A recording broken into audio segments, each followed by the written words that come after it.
What I'm going to talk about is screenwriting from 6 perspectives and about weaving emotion into the structure of your screenplay.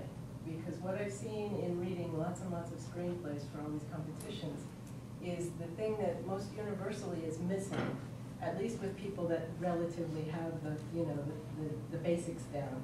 The thing that's missing is the emotion. They don't get buy-in from the reader. They don't get anybody really involved in their story. And if you're reading it all the way through, it's just because you feel like you're obligated rather than because you can't wait to see what happens next.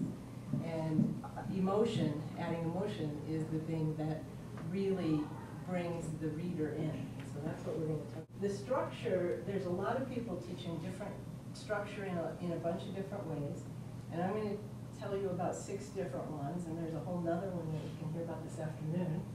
And but the basics of the structure is, first of all, how to fill 120 pages, approximately 120 pages, assuming you're writing a feature or movie. And everything I'm going to talk about today is going to be based on a feature.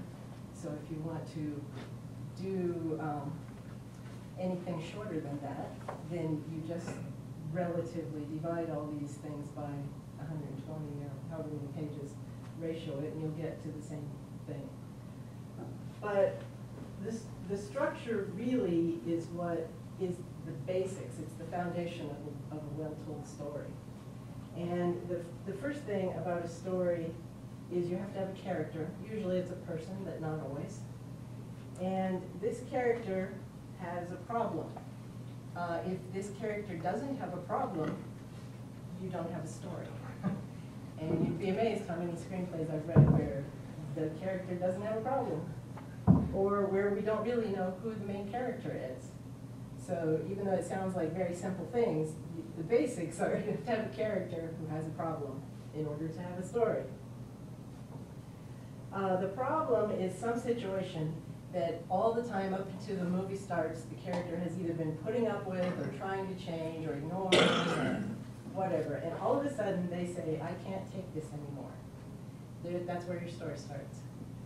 And this, I can't take this anymore, if you'll notice, is they just bought in emotionally to their problem.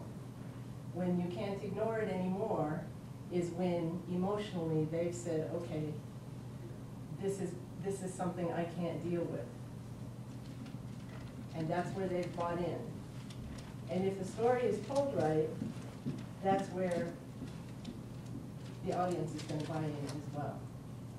Is when the character, when you've seen the basics of what this character's world, and then you see they buy into that they can't take it, they have a problem they have to solve.